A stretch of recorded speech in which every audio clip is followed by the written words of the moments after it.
These are the oldest stories, online at oldeststories.net. It is impossible for us to truly know the dreams of anyone other than ourselves. If we wonder as to the inner working of the subconscious mind of even our closest friends and lovers, we must rely first on them remembering the dream, though most dream recollections experience significant gaps and alterations if they're recallable at all.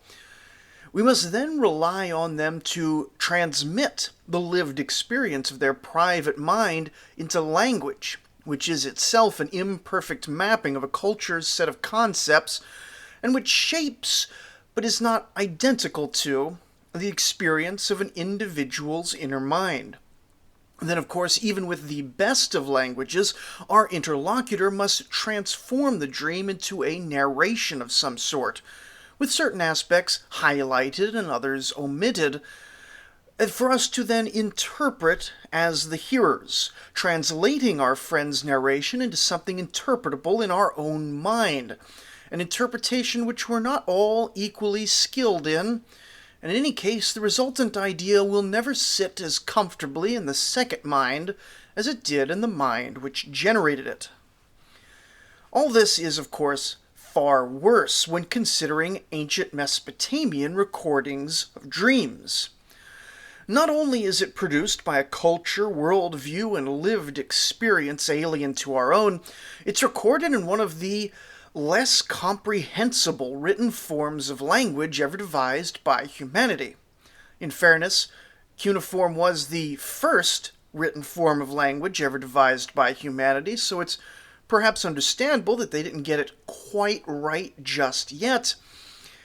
And yet, through the chain of dreamer, scribe, archaeologist, translator, and now podcaster, we can, if dimly, access a decently sized collection of recorded dreams, along with their interpretations as given by the ancient scribes.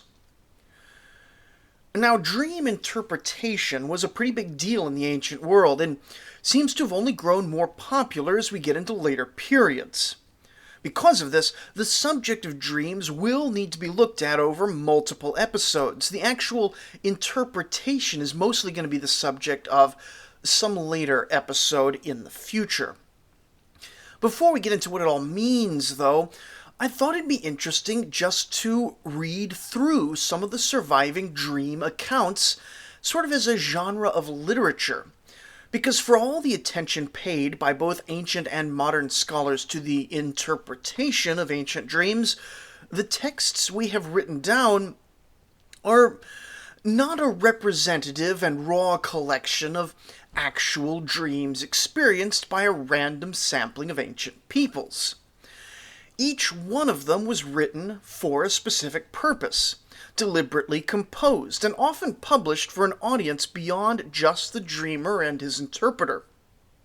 Indeed, many of the most famous dreams were likely never dreamed at all and occurred in fictional contexts, such as the many dreams of the Gilgamesh cycle, and the entire epic of Era that we're going to see next time was in fact framed as a dream.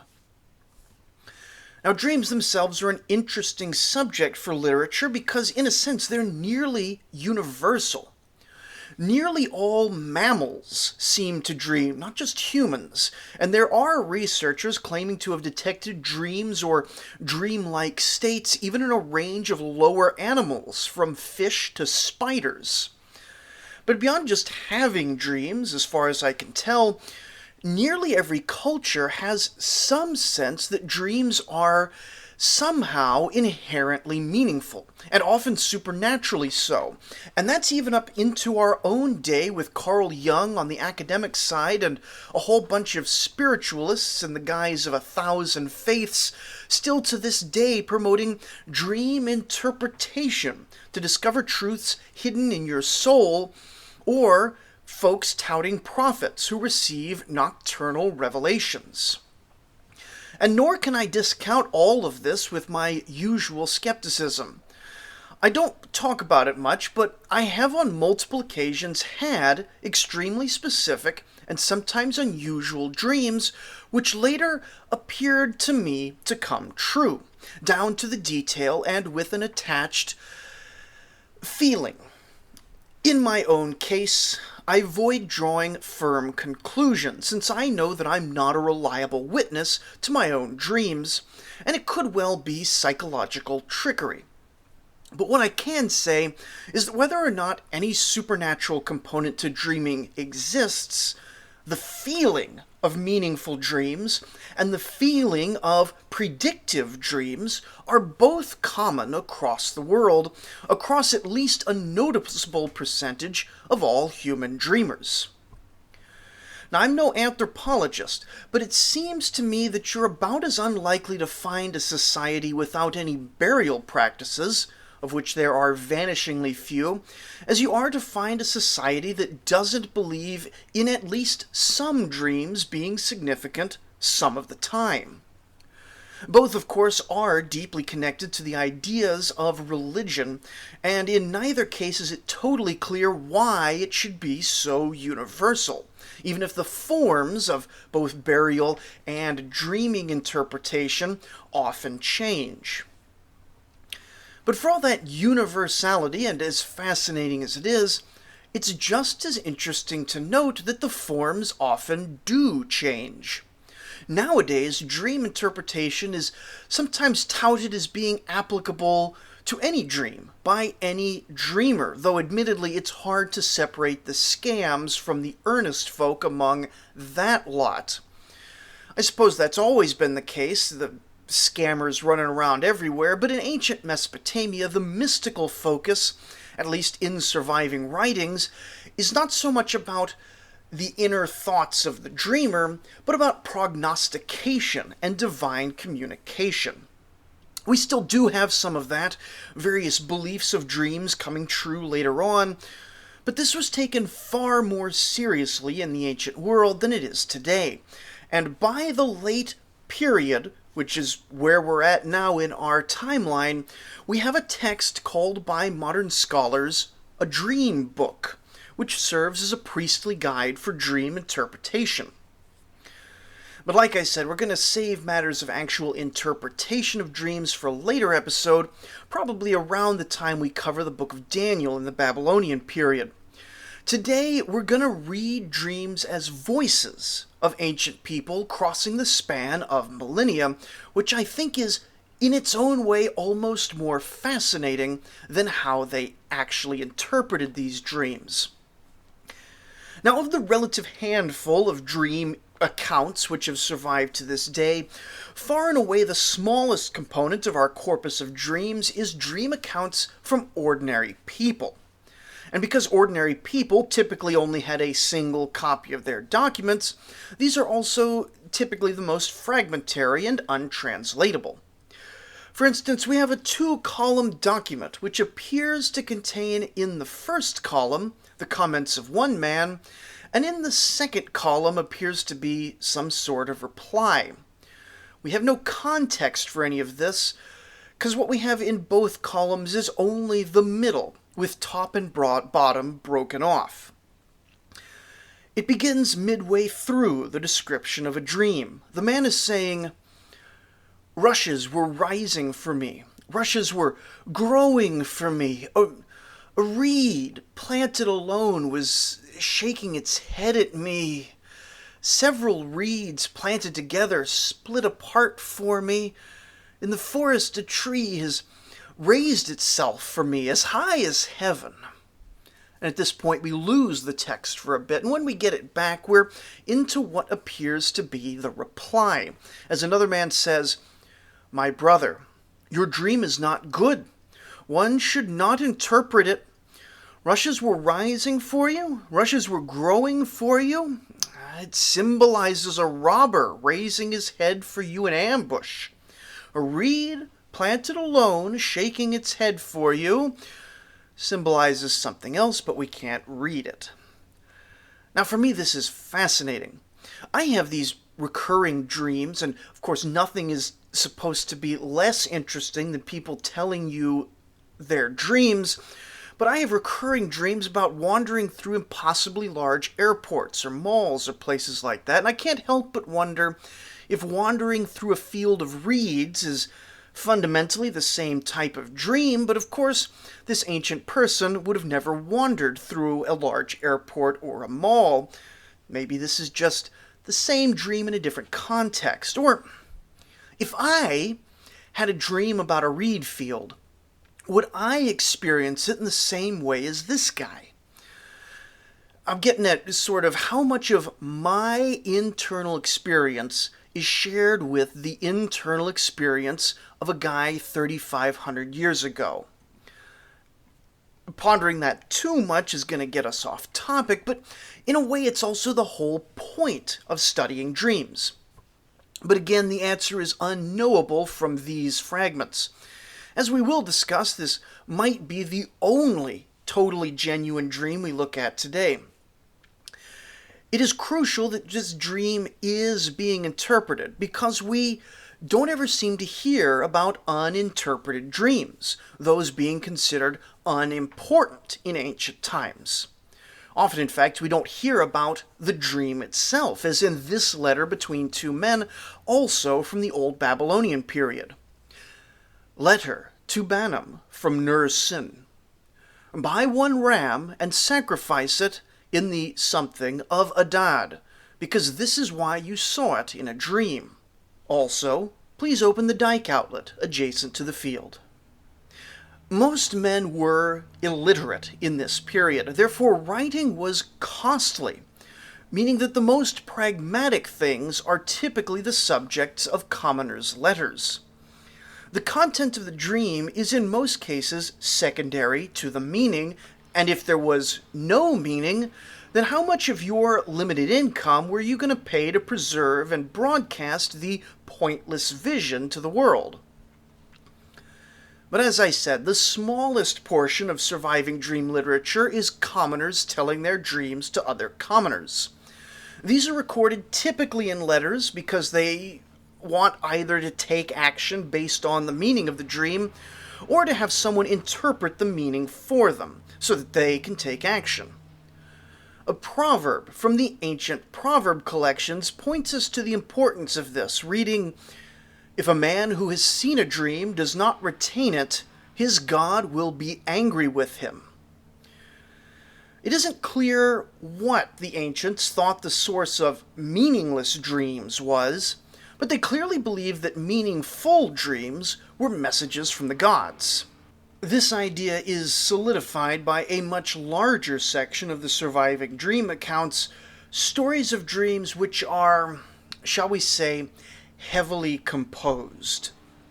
In an earlier draft of this episode, I split this section into dreams presented in fictional accounts, such as the Epic of Gilgamesh, and dream accounts presented in government accounts, such as the records of various kings. But then I remembered that ancient Mesopotamians considered Gilgamesh to have been a king on par with someone like Hammurabi.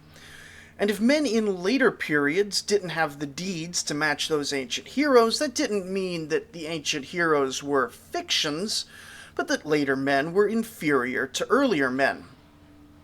Since nowadays we don't think that these men, if they existed, actually went on their adventures as written, we assume that these dream accounts are poetic inventions, but it does at least tell us that writers from a very early period were familiar with dreams and thought them to be, at least sometimes, significant. On the other side of it, it's also important to remember that the presumed historical accounts of kingly dreams are, at best, unconfirmable as actual dreams. We have far more kingly dream accounts, ranging from the grandiose and mythological all the way to the relatively straightforward, than we do of commoners. But whereas a commoner, in a letter to his brother requesting interpretation, has a motive to be as honest as possible, because you want a real interpretation of this dream that you think is important, there exists the possibility that a king could present a dream to his courtiers or his people or to the historical record in such a way as to justify or glorify his pre-existing agenda. We can well imagine that at least some royal dreams may have been invented whole cloth, and others could have been massaged, intentionally or otherwise. Similarly, we know that there was a practice of reporting dreams to kings. Certain types of priests had a talent for inducing prophetic dreams, while regular courtiers were, in some courts, encouraged to come forth with any dreams which might contain warnings. The Neo-Assyrian king Esarhaddon explicitly includes a clause to this effect in one of his treaties with a newly subject state. And just listen to this list. If any of you hears some wrong, evil, unseemly plan which is improper or detrimental to the crown prince designate Ashurbanipal, son of your lord Esarhaddon, king of Assyria, whether they're spoken by his enemy or his ally, by his brothers, by his sons, by his daughters, by his brothers, by his father's brothers, his cousins, or any other member of his father's lineage, or by your own brothers, sons, or daughters, or by a prophet, an ecstatic, a dream interpreter, or by any human being whatsoever, and conceals it, does not come and report it to the crown prince designate Ashurbanipal, son of Esarhaddon, king of Assyria, then terrible things are going to happen to you. You're in violation of the treaty. It might be paranoia in this case that the king wants treasonous dreams and prophecies reported to him, but it's likely also an indication that these were taken extremely seriously. But of course, we can also see the incentive that might exist for a courtier to alter or wholly fabricate a dream. Just as for the kings, no one can confirm whether or not you actually dreamed something. So maybe just, omit the part in your dream where you saw yourself sitting on the royal throne. Or maybe you can make up a nice-sounding dream that affirms some plan that the king was already hoping to do. Now, our evidence for courtly dreams seems to come in batches, with some eras having essentially no known mentions, and others having a decent number of them. But it isn't clear if this is because dreaming came in and out of fashion over the centuries, or if this is just an artifact of what archaeology has recovered. For example, we have a fairly significant body of letters written to the royal court of Zimri-Lim and Mari around the time of Hammurabi. And of these, there's a good handful of people reporting their dreams to the king. Now, though I've just been speaking of the incentive to alter dreams, this one report from an upper-class lady in Mari seems perhaps to be decently genuine. The letter reads, "Speak to my lord, thus Aduduri, your maidservant. Since the peace of your father's house, I have never had this dream. There were my signs before. In my dream, I entered into the temple of Belet Ekalim, which is a goddess governing dreams, among other things. And Belet Ekalim was not in residence, nor the statues before her present. And I saw this and went on weeping.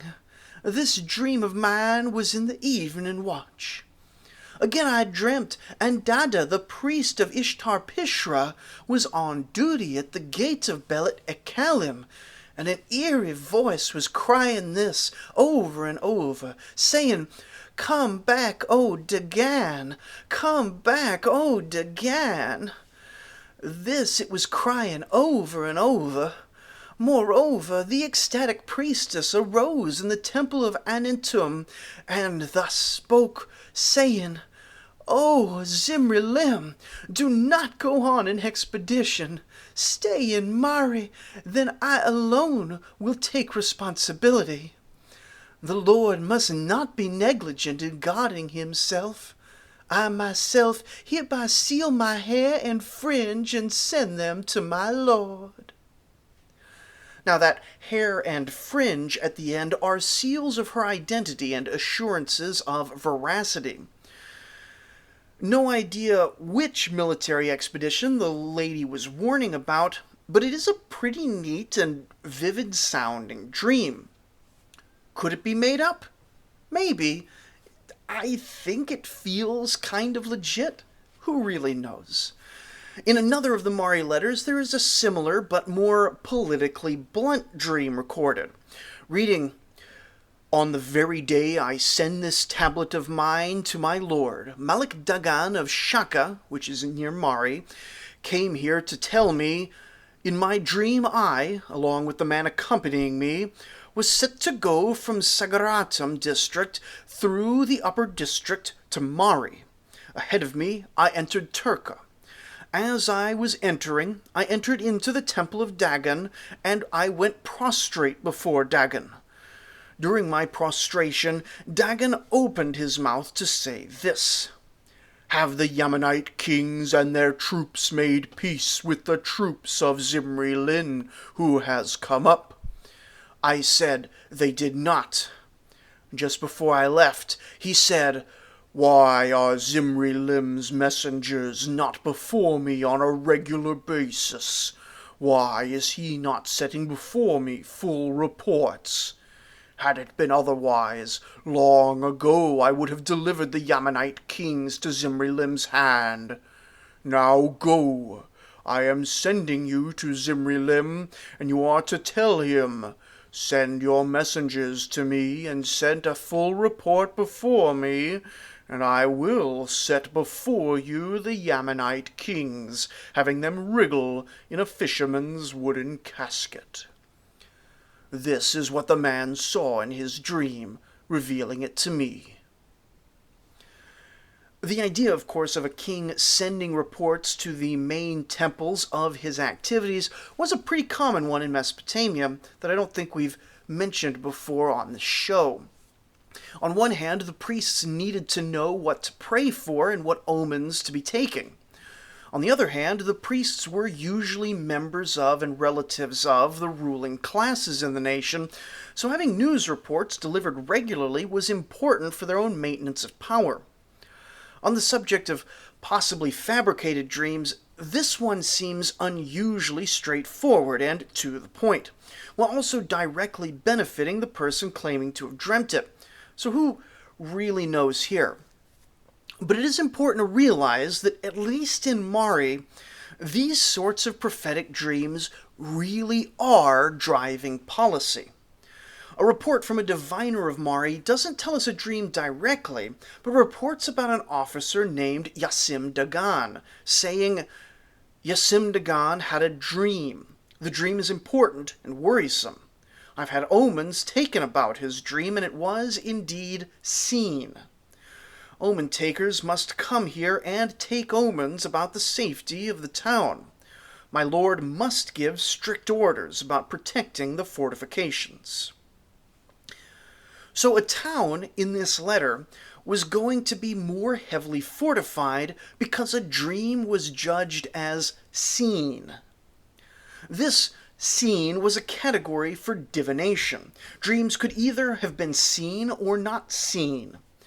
Now, dreams which a person truly saw are dreams from the gods. Now, a dream that wasn't actually judged to have been seen, it was still experienced, but was considered to be the regular sort of nonsense dream that the mind entertains itself with at night. There were a bunch of different ways to decide if a dream was actually seen or not. For instance, dreams early in the night were less likely to be prophetic, but the specifics get super technical real quick. Dream interpretation was a whole subset of the religious industry of ancient Mesopotamia. And while it could be that regular people would sometimes just guess at the meanings of dreams, kind of the way you and I do when we have some fun dreams nowadays, professional dream interpreters were a staple of most royal courts and many temples. That's our third category, by the way, of dream reports, which we're not actually going to cover today. These professional dream interpreters took the dreams that they'd seen or heard about, and they put together some remarkable diagnostic manuals, as well as magical rituals to diagnose the meanings of dreams, and also to do things like ward off evil dreams.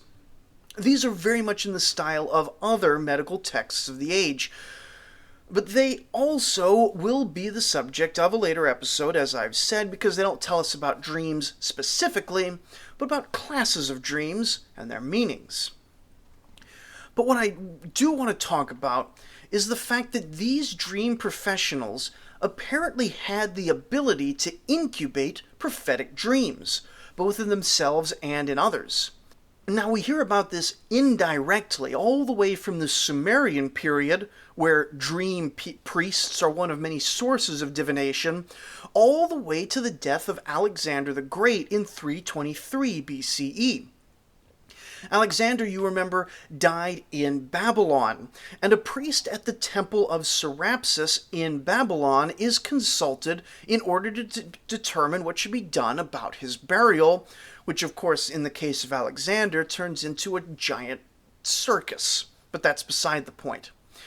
One example of dream incubation, which goes horribly wrong, is during the Kassite period, sometime around 1300.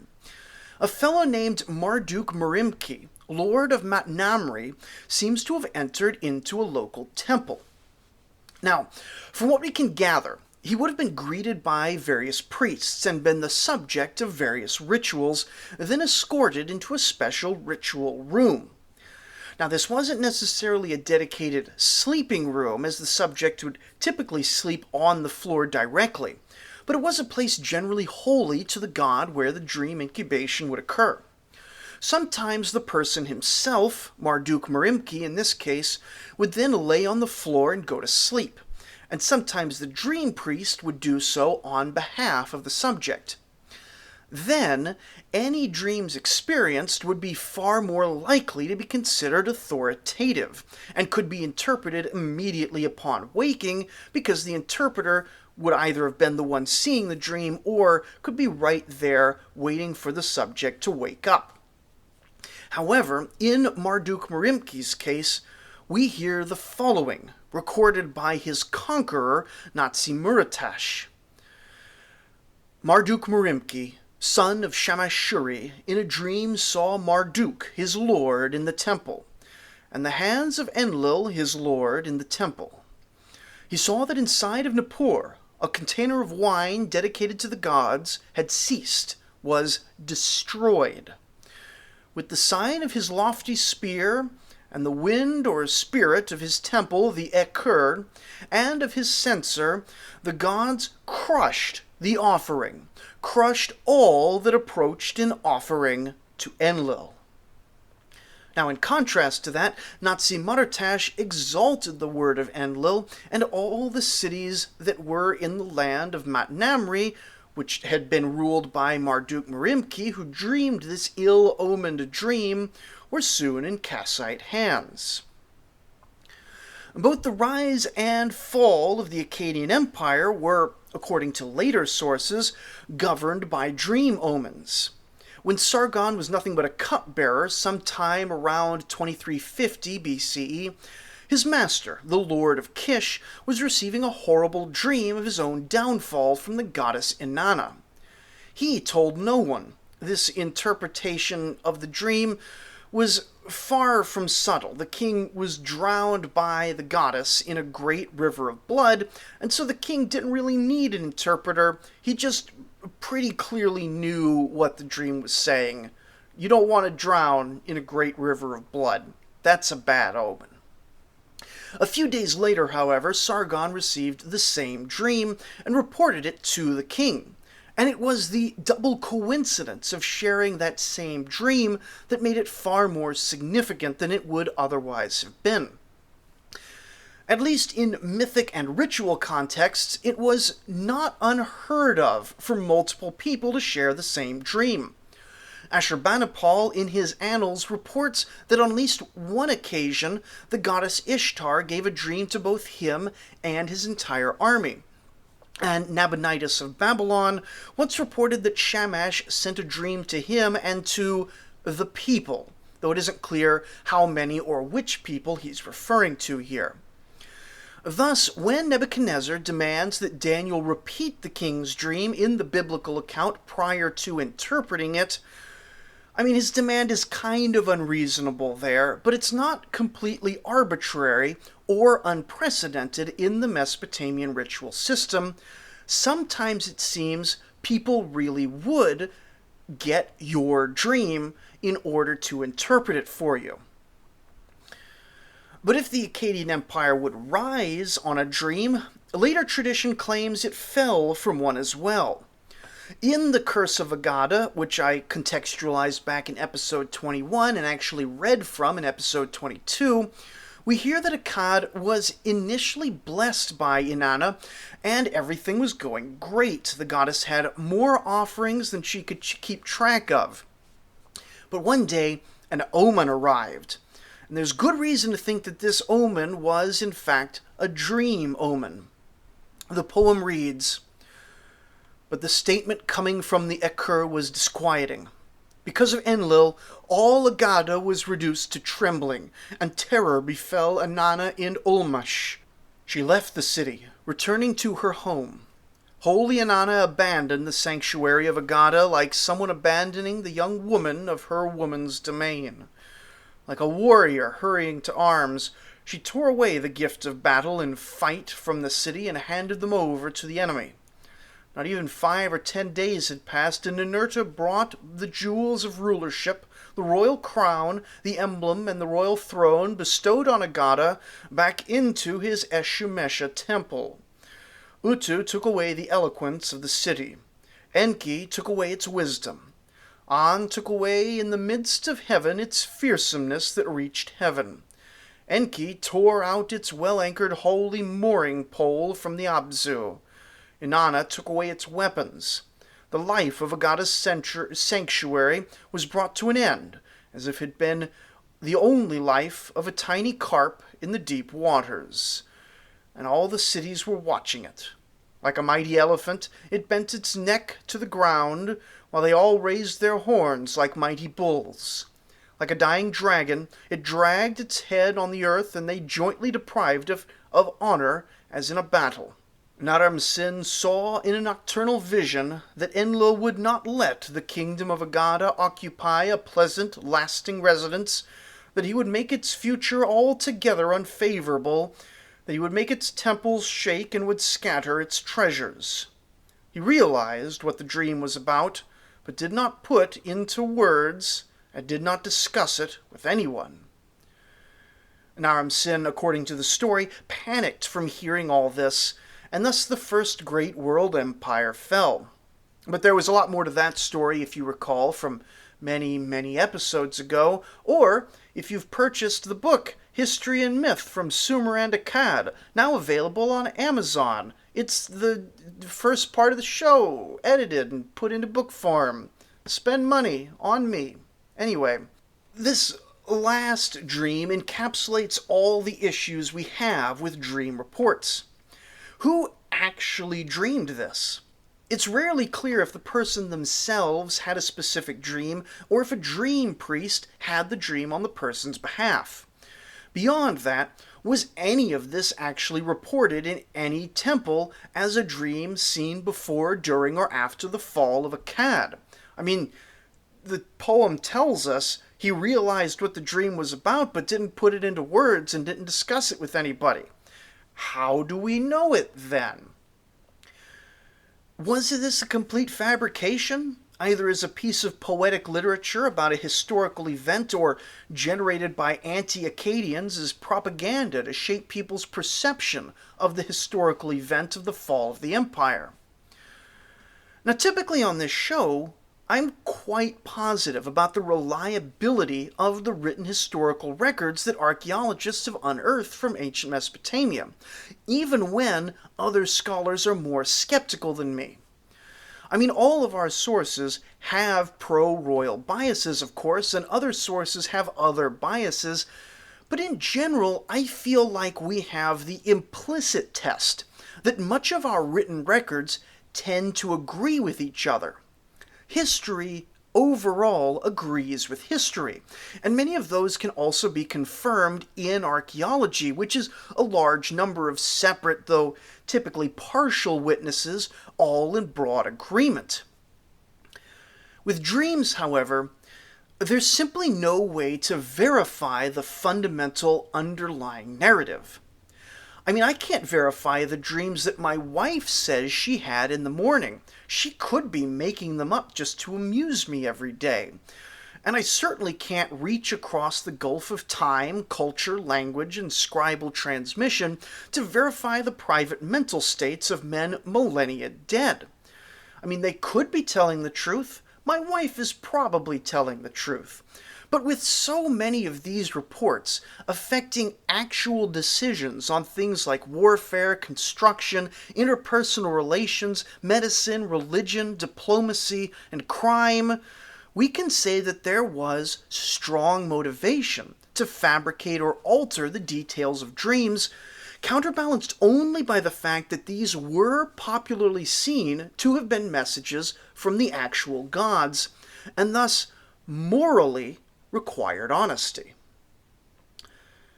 Still, with all those caveats in place, I do end up thinking that a good number of the dream accounts that we've read today, they do sound pretty dreamlike, and some of them have contexts that suggest against fabrication. We ultimately can't know who was being genuine, but whether all of these are real or all of these are fabricated or somewhere in between, just by reading these reports, we're still managing to get into the minds, at least somewhat, of ancient people, which is really the whole point of the oldest stories in the first place. Did you think when you woke up today that you would hear from a person thousands of years ago report on what they dreamed? I mean, that's pretty cool. Come on. Anyway, next time we close up our little culture section with one of the last great myths of cuneiform culture, the Epic of Era and Isham. Now, I've been wanting to do this one for years now, but kept waiting till we were finally into the Iron Age when it was probably composed. So join us next time for a bunch of divine speeches and soliloquies as the entire universe threatens to get destroyed by divine wrath. Thank you for listening.